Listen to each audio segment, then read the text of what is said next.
नमस्कार मित्रांनो, तुमचे स्वागत आहे श्री स्वामी समर्थ.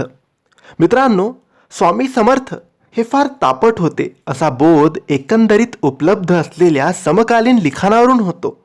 पण काही लोकांना असे वाटते की आपली आई आपल्या लहानपणी रागवली की आपल्याला म्हणायची मेल्या मर.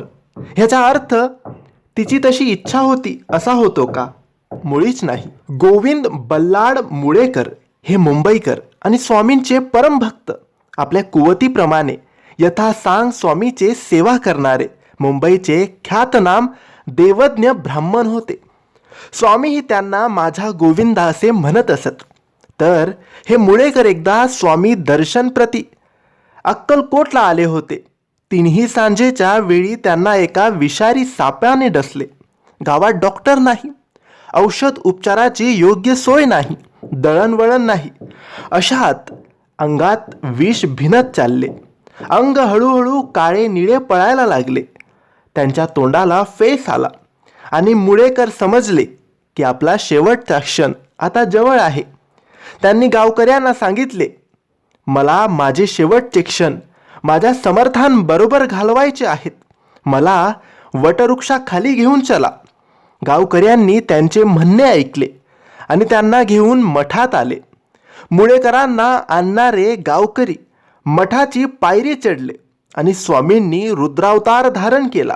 शिवीगाळ, आरडाओरडा, थयथयाट करत स्वामी ओरडले, बामण्या, अजून एकही पायरी चढलास तर माझ्याशी गाठ आहे असे म्हणत स्वामींनी आपल्या पायातील पादुका फेकून मुळेकरांवर भिरकावल्या.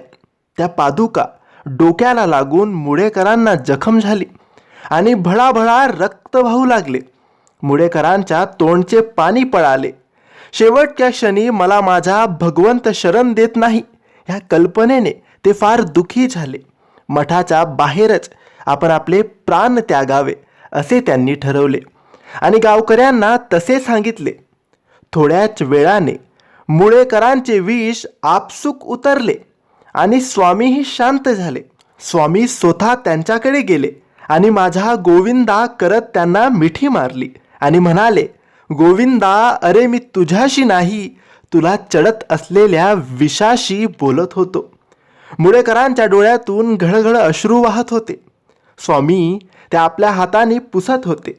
अशी ही स्वामींची अद्भुत आणि चमत्कारी लीला. तर मित्रांनो, आपले स्वामी तापट होते. ते तापट होते आपल्या आईसारखे. तर मित्रांनो, ही माहिती तुम्हाला आवडली असेल तर लाईक आणि शेअर करा. काही प्रश्न असतील तर कमेंट्सद्वारे विचारा आणि आमच्या चॅनलला सबस्क्राईब करायला विसरू नका. धन्यवाद.